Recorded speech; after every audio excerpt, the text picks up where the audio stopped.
오늘 읽은 말씀은 좀 심각한 이야기인데요. 이 심각한 이야기를 통해서 우리가 함께 교훈을 얻고자 합니다. 제가 생각할 때 이 시대의 또 이스라엘의 상황은 이 시대 우리 한국의 상황, 한국 교회의 상황, 또 영적인 상황과 많이 닮아있지 않은가 하는 생각도 들어요. 먼저 4장 2절을 다시 한번 읽어드리죠. 블레셋 사람들이 이스라엘에 대하여 전열을 벌이니라. 그 둘이 싸우다가 이스라엘이 블레셋 사람들 앞에 패하여 그들에게 전쟁에서 죽임을 당한 군사가 4,000명 가량이었더라.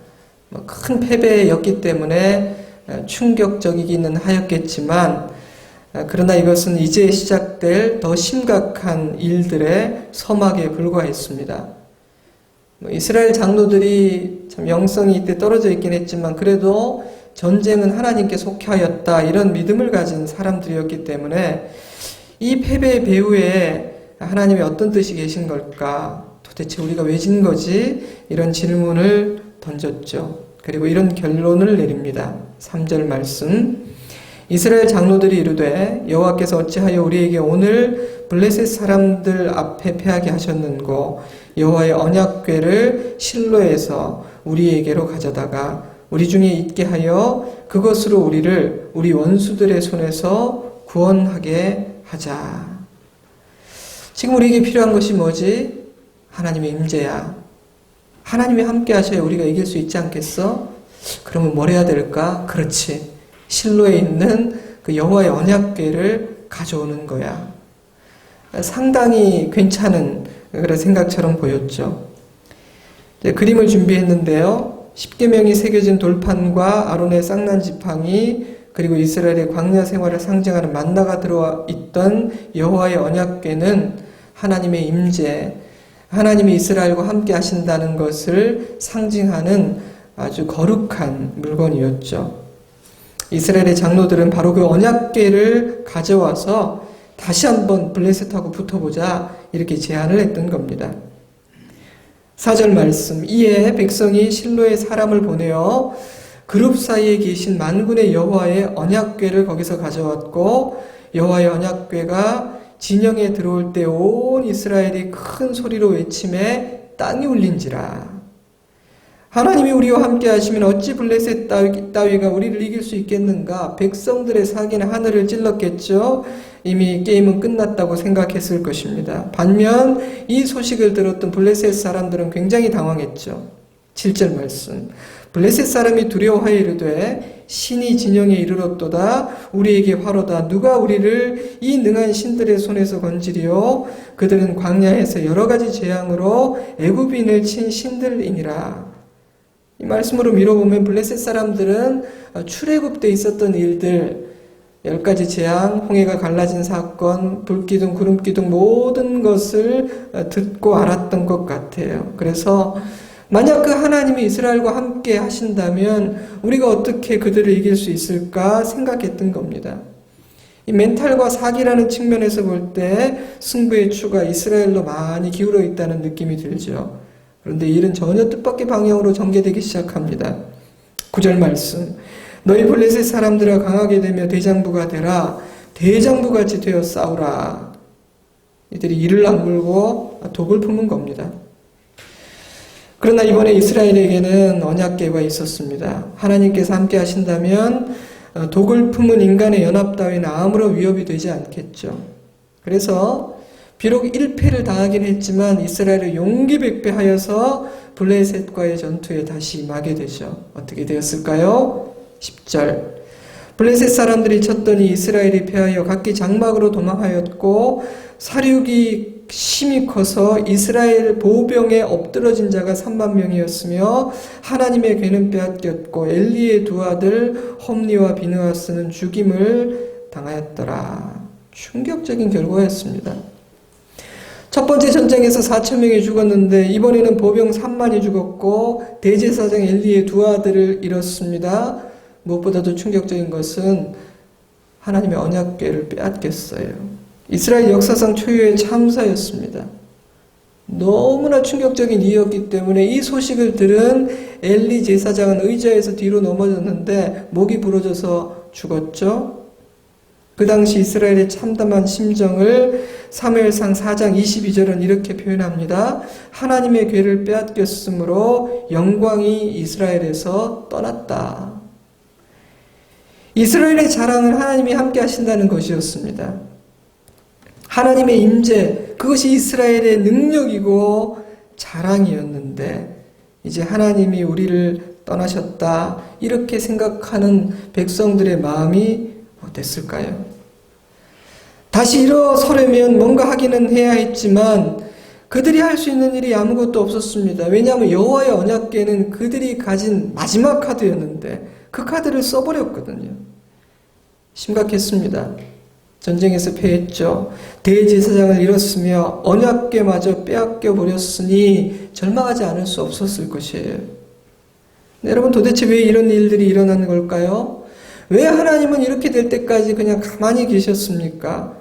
블레셋이 너무 세서 하나님이 감당할 수 없었던 걸까요? 하나님의 능력 부족입니까? 이 지경에까지 이르게 된 가장 근본적인 이유는 백성들과 장로들의 어리석음 때문이겠죠. 자업자득입니다. 이 일은 이스라엘 스스로가 자초했던 일이라는 것이죠. 그 당시 이미 대제사장 엘리의 영은 어두워져 있었고 그의 두 아들은 악했습니다. 영적 리더 그룹인 장로들에게는 하나님께서 참으로 원하시는 것이 무엇인지를 헤아릴 지혜가 없었고 문제의 본질을 파악할 실력이 없었기 때문에 언약궤를 한번 가져와 볼까? 이 정도 수준의 대안밖에는 낼 수가 없었어요. 제가 보기에 그 대안은요, 초등학생들이 학급 회의를 통해서 내릴 수 있는 그런 수준의 그런 대안밖에 되지 않는데 말이죠. 하나님을 너무 몰랐던 겁니다. 그래서 언약궤를 부적처럼 우상처럼 그렇게 쓰려고 했던 것이죠. 하지만 여러분, 과연 우리가 아는 하나님이 그래 바로 그거야. 진작에 언약궤를 가져왔어야지. 그게 없어서 너희가 졌다. 이런 처방을 내리는 하나님일까요? 하나님의 눈에 보이는 그 언약궤를 따라서 졸졸 따라다니는 그렇게 움직이는 하나님이실까요? 사실 내가 이번 전쟁에도 너하고 너무 같이 하고 싶었는데 그 언약궤가 없어가지고 함께 못했어. 잘했다. 이제 실로에서 언약궤를 가져왔으니까 이번에는 같이 가줄게. 이 말이 되는 얘기라고 생각하십니까? 우리가 아는 하나님이 그런 분이세요? 하지만 이들은 하나님을 너무 몰랐습니다. 영적 실력이 바닥이었죠. 그래서 그들은 하나님의 공동체 안에서 일어난 영적인 차원의 문제를 세상 조직에서 문제를 진단하고 풀어내듯이 눈에 보이고 손에 잡히는 차원에서 이해해보고 풀어보려고 애를 썼어요. 그것이 언약궤였습니다. 사람들에게 보이는 어떤 것을 보여주면 뭔가 된 것 같고 이스라엘 장로들도 뭔가 한 것 같기도 하고 보이고 잡히는 뭔가가 있으니까 든든하기도 하고 그렇지 않겠어요? 그러나 세상의 나라와 하나님의 나라는 운영되는 방식과 요구되는 것들이 근본적으로 다릅니다. 하나님의 나라는 보이는 것에 의해서 세워지고 지켜지고 유지되는 나라가 아니죠. 하지만 안타깝게도 이스라엘 백성들과 지도자들에게는 이 사태를 파악하고 해석하고 진정한 대안을 제시할 실력이 없었어요. 말씀드린 것처럼 이 상황이 허락된 근본적인 이유는 이스라엘의 어리석음 때문이겠지만 또한 하나님께서 이런 상황들을 통해서 그들 스스로가 무엇인가를 깨닫기를 원하셨기 때문이기도 합니다. 아픔과 실패를 통해서라도 깨달으라 말씀하신 것이죠. 여러분, 하나님은요, 웬만해서는 주입식 교육을 하지 않는 분이십니다. 강제로 뭘 막 쑤셔놓고 우겨놓는 분이 아니세요. 주입식 교육은 빠른 것처럼 보이지만 남는 것이 없는 경우가 많거든요. 그래서 하나님은요, 시간이 오래 걸리고 더디다 할지라도 우리가 스스로 깨닫고 깨우칠 때까지 기다리시고 그 길을 택하십니다. 충분히 기다려 주시죠. 그래서 때로는 아픔과 실패를 경험하는 것도 허락하십니다. 절대 서두르지 않으시죠. 어설픈 봉합, 일회용 반창고와 같은 처방 내리지 않습니다. 강요하지도 않으십니다. 알아들을 때까지, 스스로가 깨우칠 때까지, 자기가 동기부여가 돼서 주님 앞에 나올 때까지 기다리십니다. 여러분, 인간은요, 스스로 깨달아야만 변화가 됩니다. 자기가 깨달은 것만이 진짜 자기 것이 됩니다. 깨닫지 못하면 백날 듣고 백날 배워도 헛것입니다. 제 자신의 경험이기도 하고요. 목회를 하면서 깨닫게 되는 것이기도 해요. 잔소리 많이 하고 막 가르치고 간섭하고 강하게 훈련시키고 아무리 그래도 인간은요 어떤 계기를 통해서 자신이 스스로 깨달아야만 새로워집니다. 제자훈련도 마찬가지예요. 과제물 많이 주고 율법적으로 엄하게 한다고 열매를 맺는 것이 아니더라고요. 기다림이 필요합니다. 스스로가 깨닫고 나의 하나님을 만나고 체험을 할 때 그때에만 그 속에서부터 새로운 일들이 일어나기 시작하더라고요. 그래서 1년도 짧은 것 같아요. 스파크가 일어나는 어떤 계기가 필요한 겁니다. 그때 비로소 하나님의 말씀이 들리고 받아들여집니다. 변화와 성숙은 강요하고 주입한다고 되는 일이 아니죠. 율법으로, 제도로, 시스템으로 되는 일 절대로 아닙니다. 자녀 영육도 똑같아요. 근데 우리는 그걸 잘 알면서 자녀들에게 자꾸 주사기 들고 주입을 막 해요. 그리고 막 다리 몽둥이를 부러뜨리고 흐뭇해합니다. 이제는 됐다. 근데 걔들이 그 다리가 붙죠? 그럼 옛날 그 자리로 가 있어요. 이를 갈죠. 오히려 붙기만 해봐라 이 다리가. 근데 이 부모는 굉장히 어리석은 일을 반복하죠. 스스로 깨닫기를, 그래서 그 진리를 아는 사람들은 하나님께서 내 아들 내 딸이 스스로 깨닫게 해주시기를 막 기도해요. 다리를 부러뜨린다고 안 된다는 걸 아니까. 어떤 계기를 통해 진정으로 깨닫게 되면 우리는 진짜 달라집니다. 하나님의 손길과 그 은혜와 능력을 직접 체험하면 달라집니다. 하나님은 바로 그 일이 우리 안에서 일어나기까지 기다리시는 것이죠. 스스로가 깨달아서 자원하는 마음으로, 기쁜 마음으로 순종하고 주님을 따르기를 기다리십니다. 한번 말씀드린 것 같긴 한데 오래전에 보았던 어떤 영화 대사가 기억났어요. 우리가 하나님께 내가 정말 사랑하기 어려운 어떤 사람을 사랑하게 해달라고 기도하면 하나님은 우리 안에 사랑을 주실까요? 아니면 그 사람을 사랑할 기회를 주실까요? 심오한 얘기예요, 이거. 우리는 하나님이 어느 날 갑자기 우리 앞에 나타나서 주사기를 딱 꺼내 들었는데 그 주사기 안에 사랑이라는 액체가 가득 들어가지고 쫙 주사를 하고 나면 하고 갑자기 막 사랑의 사람으로 변화되기를 꿈꾸는 것 같아요. 막 갑자기 하늘에서 불이 떨어져서 1초 전만 해도 너무 미웠는데 갑자기 막 하트가 그려지고 막 너무 그 사람이 사랑스러워지는 그런 은혜를 사모하는 것 같아요. 근데 하나님은 그런 식으로 우리를 사랑의 사람으로 만들어가지 않으십니다. 그 사람을 사랑할 기회와 계기를 주세요. 그리고 한 사람을 사랑하고 품는다는 것이 얼마나 힘든 일인지를 경험하는 과정을 통해서 사랑을 배우게 하세요. 그리고 또한 그 과정 가운데서 하나님도 나를 이렇게 사랑하신 것이구나. 하나님의 사랑이 무엇인지, 십자가가 어떤 것인지를 알게 하십니다. 그것이 하나님의 방법이죠. 하나님은 주사기로 강제로 무엇인가를 주입하는 방법을 택하지 않으시고 우리에게 깨달을 기회, 깨달을 계기를 주시고 기다리십니다. 제가 기도하는 것은 다만 그 계기가 너무 큰 고난과 실패가 되지 않기를 저는 기도하죠. 왜냐하면요, 하나님은 정말 중요한 것을 주시기 위해서 불과 같은 고난을 통과시키는 것 주면 얼마든지 하시더라고요. 제가 보니까, 제 삶을 보니까.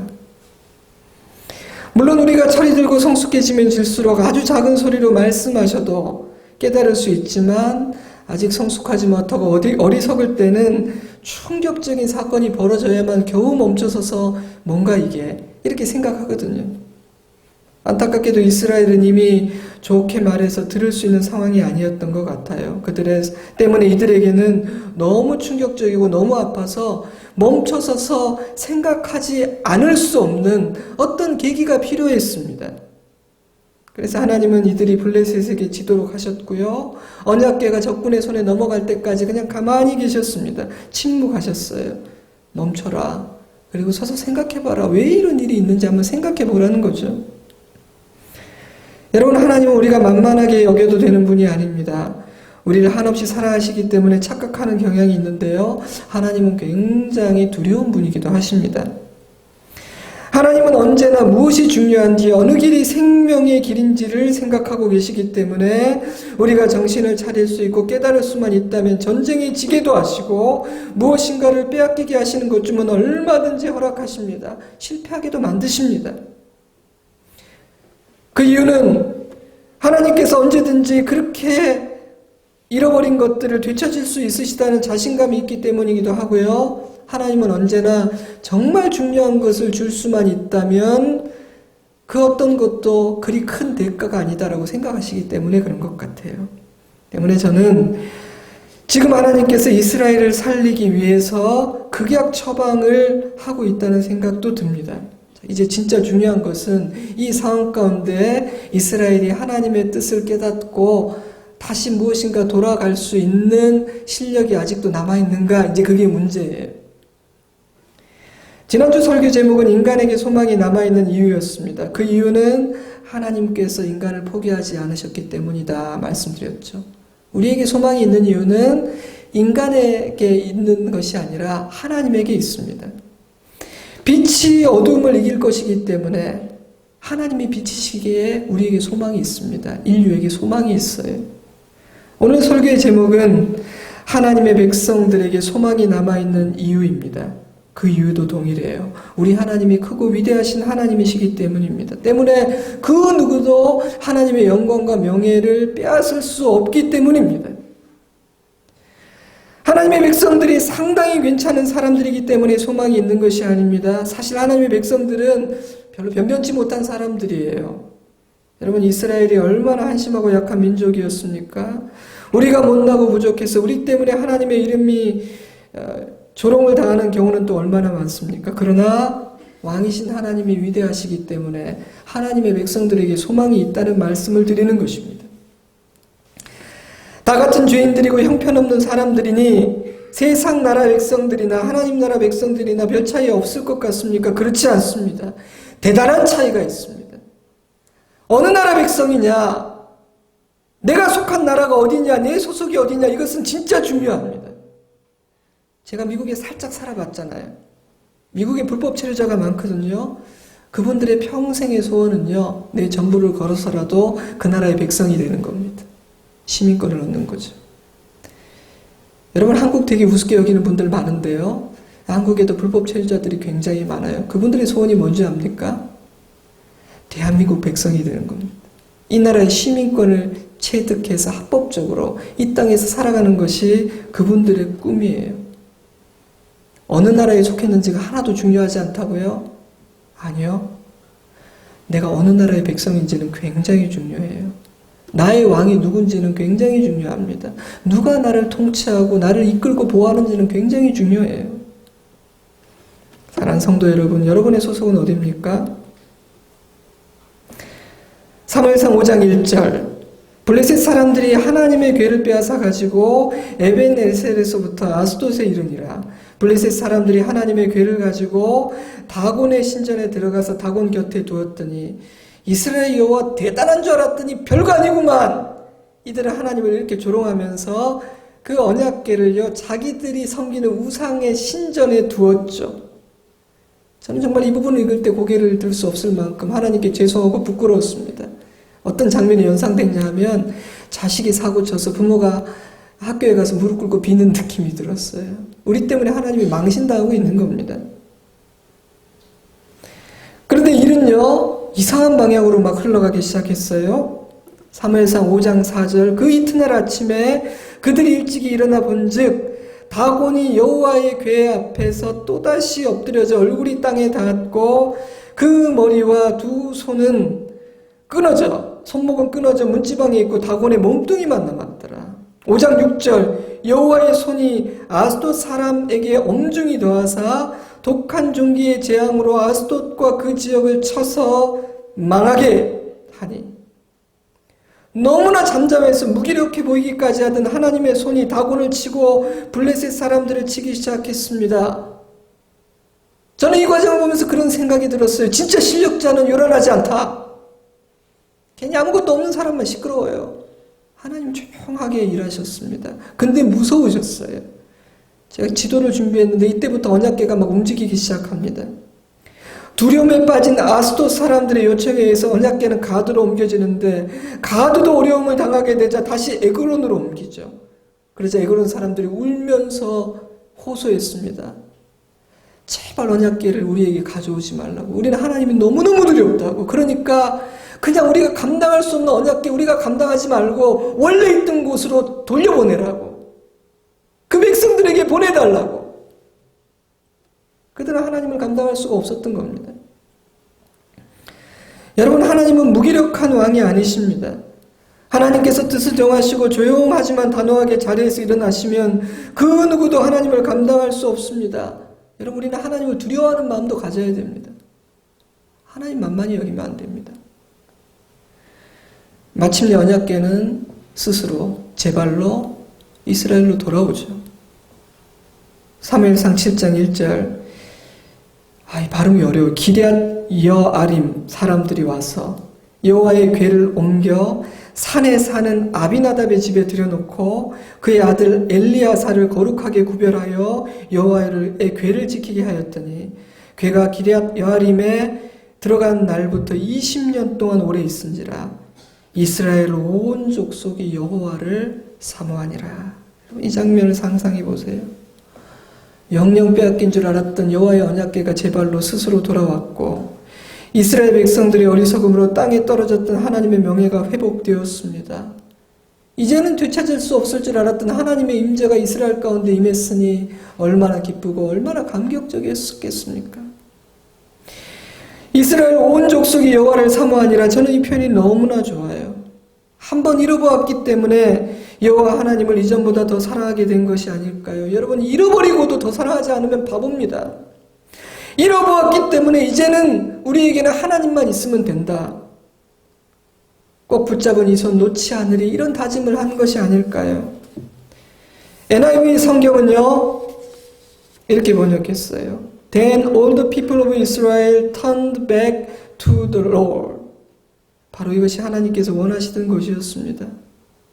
언약궤를 가져오는 것이 아니라 하나님의 백성들이 하나님께로 돌아가는 것을 하나님은 기다리셨어요. 근데 참 제가 아이러니하다고 생각한 것은 백성들은 하나님이 자신들을 떠났다고 생각했는데 하나님 보시기에는 그 백성들이 하나님을 떠나 있었어요. 언약궤를 가져오지 말고 너희가 내게로 돌아오라. 하나님은 그거 말씀하고 계셨어요.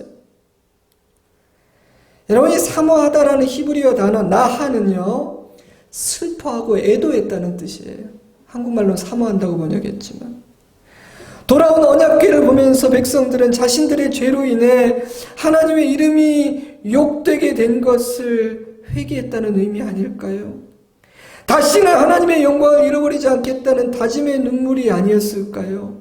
이들은 이제 더 이상 언약궤를 의지하는 사람이 아니라 하나님을 의지하는 사람 된 겁니다. 이들에게 중요한 것은 언약궤가 아니라 하나님이 된 것이죠. 사랑하는 성도 여러분, 하나님께서 원하시는 것은 하나님을 사랑하는 마음입니다. 애통하는 마음, 가난한 마음입니다.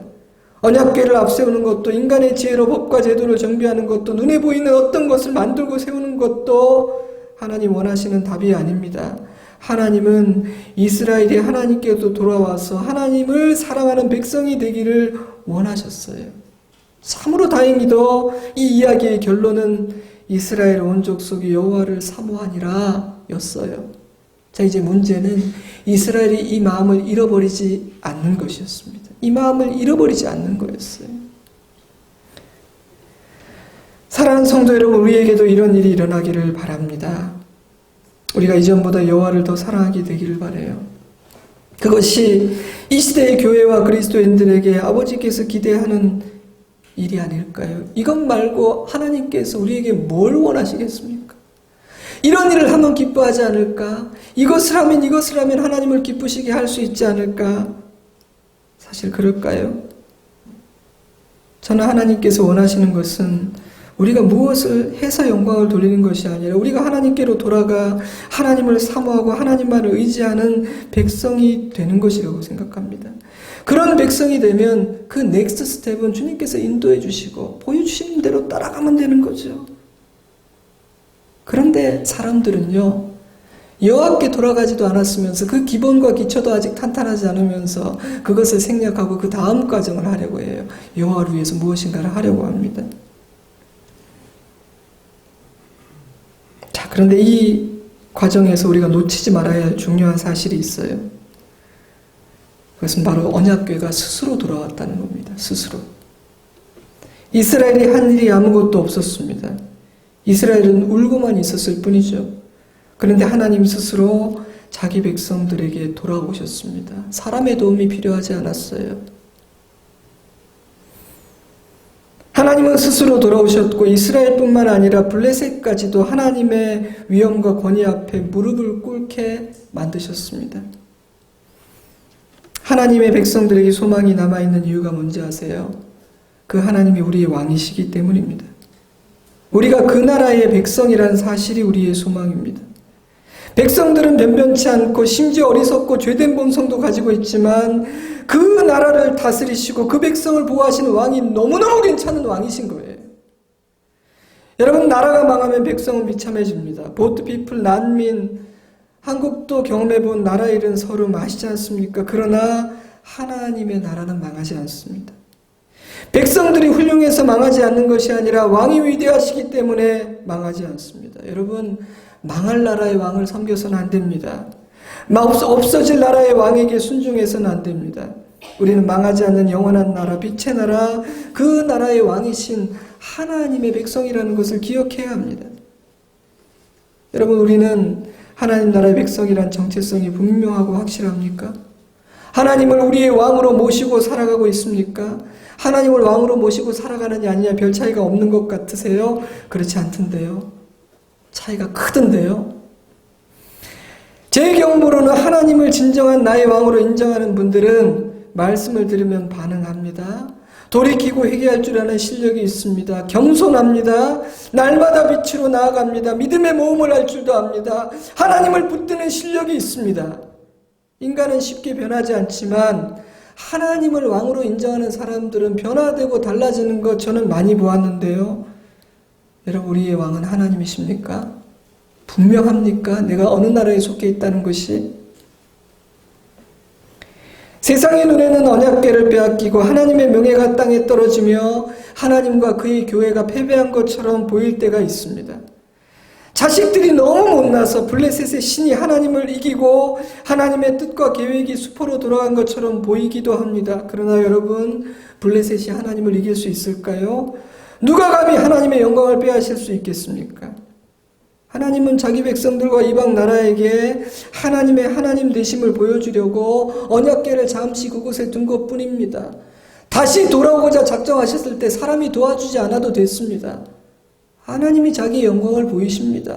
돌아오십니다. 그러니 아무도 하나님의 계획과 뜻을 꺾을 수는 없는 것이죠. 누구도 하나님의 주권 앞에 도전장을 내밀 수가 없는 겁니다.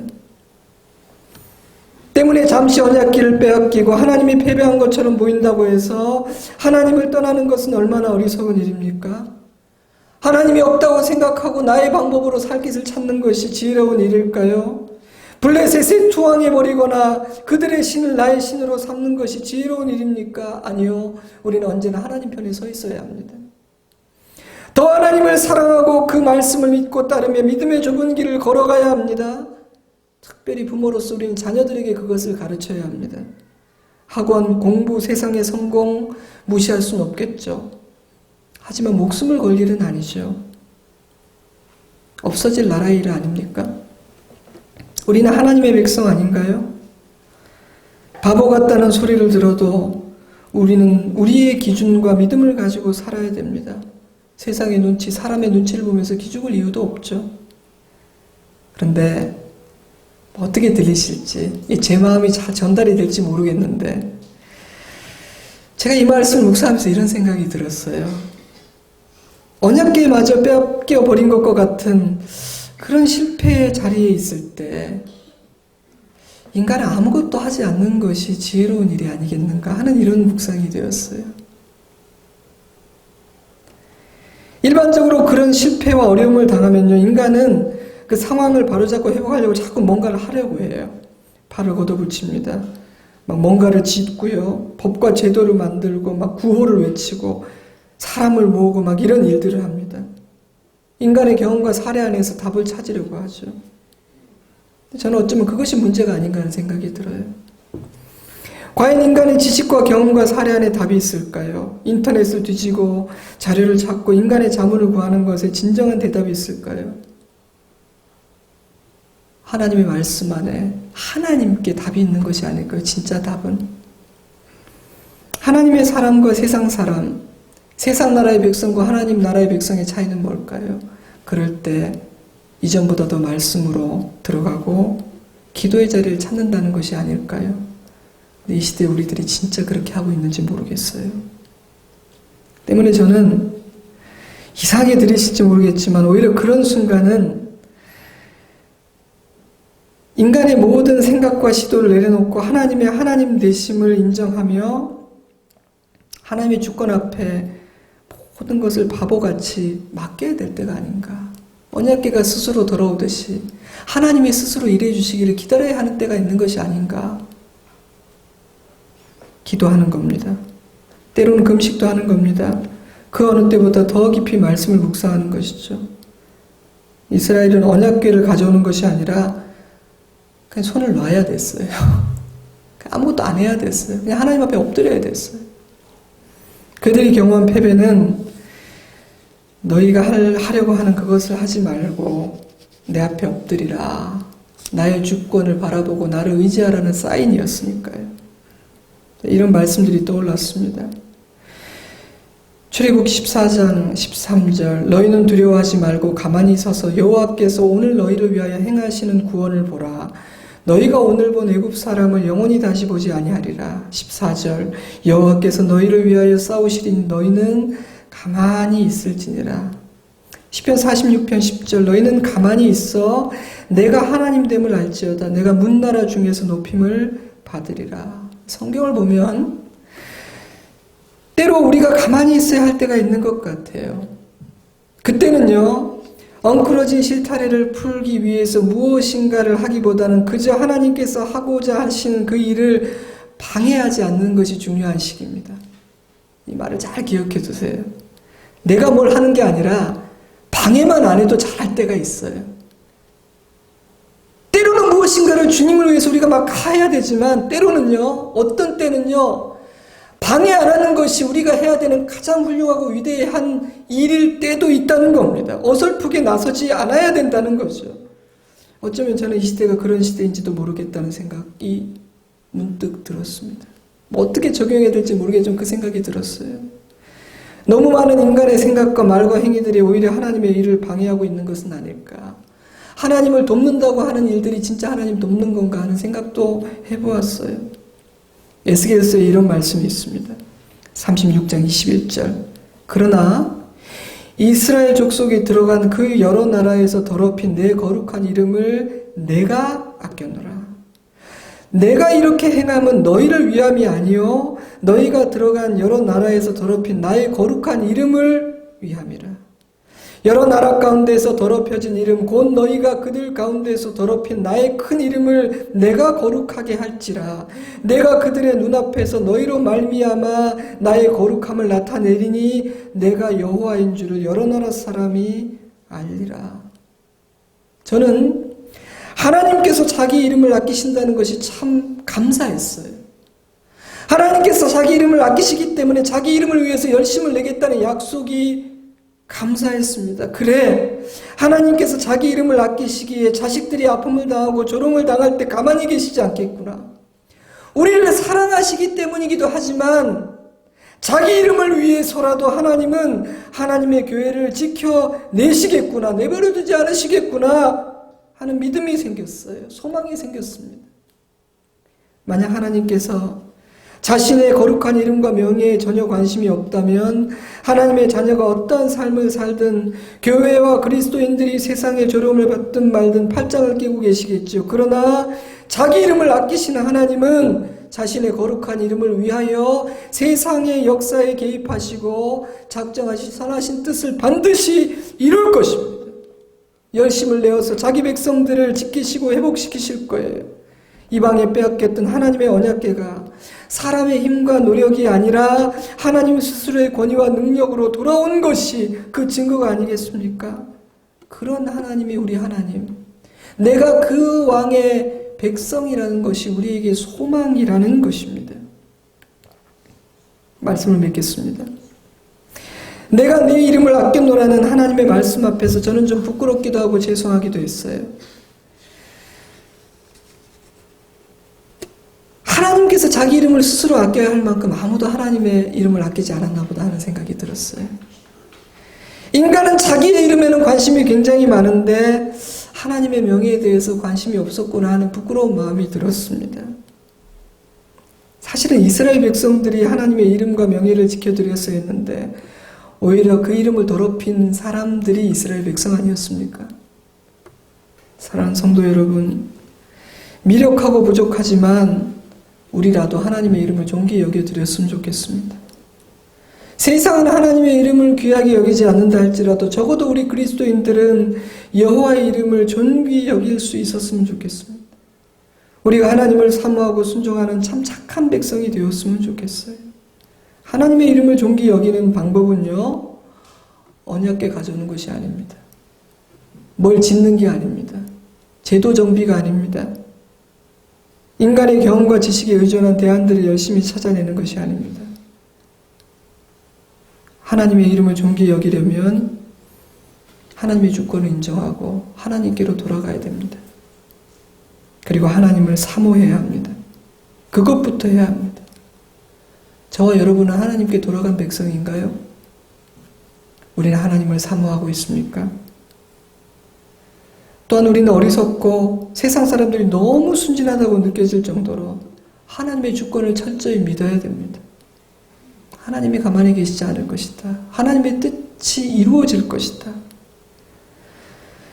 잠잠해야 하는 순간에 어설픈 행동으로 도도히 흐르는 하나님의 놀라운 섭리를 방해하지 않고 주님이 보여주는 만큼 조용히 따라가는 믿음과 순종이 필요합니다. 하나님은 언약궤를 잠시 블레셋에 두기도 하시고 다시 이스라엘로 돌아오기도 하시는 주권자이시며 두려운 하나님이십니다. 우리가 그 하나님을 왕으로 모시고 잠잠히 엎드리고 기다리고 하나님을 사모할 때 우리도 이스라엘처럼 하나님의 하나님 되심을 보게 될 것입니다. 하나님이 얼마나 크신 분인지, 하나님의 계획은 우리의 상상을 초월하는 얼마나 놀라운 것인지, 우리는 두수 세수밖에 보지 못했는데 하나님은 백수 천수를 내다보며 그런 일들을 허락하셨다는 것을 보며 두 손을 들고 하나님을 높이게 되는 그날이 이를 것입니다. 저는 그것이 하나님의 백성들이 누리는 참된 기쁨이 아닐까 하는 생각이 들어요. 내가 왕으로 섬기는 하나님이 이런 하나님이셨단 말인가? 하나님이 이토록 크고 놀랍고 위대한 분이셨단 말인가를 보게 되는 것이 하나님 나라 백성의 특권이라고 생각해요. 그날에 찬송하게 되는 것이 하나님의 백성들만이 누리는 특권이라는 거죠. 지금 부르는 찬송가는 비교도 안 될 거예요. 하나님의 권위와 위엄이 우리 앞에 있고, 근데 내가 그 하나님의 대적의 편에 선 것이 아니라 하나님의 백성이란 사실을 깨닫게 되는 그날 우리가 느끼게 될 감격은 말할 수 없을 겁니다. 지금 겪는 고난은 기억도 나지 않을 거예요. 제가 보고 싶은 것은요, 인간이 열심히 해서 뭔가 조금 이루어지는 것 아닙니다. 제가 보고 싶은 것은요, 우리가 애쓰고 노력하고 진짜 길을 서서 조금 나아지고 일부 전진하는 것이 아닙니다. 여러분이 하나님에게 그 정도를 기대하고 있다면 오늘 이 아침 생각을 바꾸세요. 기대가 크면 실망도 크다는 말이 있죠. 하나님에게 그 말을 적용하지 마세요. 하나님께 큰 것을 기대하십시오. 저는요, 하나님의 언약궤가 스스로 돌아와 열방이 하나님의 영광 앞에 무릎을 꿇는 하나님의 하나님 되심, 그 세상이 그것을 보게 되는 것을 저는 원합니다. 사람이 했다고 말할 수 없는 하나님이 행하신 일들을 보고 찬송하는 것을 저는 소원합니다. 어쩌면 하나님은 이 시대에 그런 일을 하실 수도 있겠다는 생각도 들어요. 하실 수도 있겠다. 그런 일을 행하실 만한 시대다. 그런 생각도 들어요. 제 자신과 여러분에게 부탁드리고 싶은 것은요, 일단 방해를 하지 맙시다. 네. 기도하면서 잘 생각합시다. 하나님의 뜻이 무엇인가? 어설프게 방해하지 말자고요. 그리고 기도하는 가운데 하나님의 뜻을 찾고 너무 빨리 언약궤 가져오자 이런 결론 내리지 말고 진중하게 주님의 뜻을 따르자고요.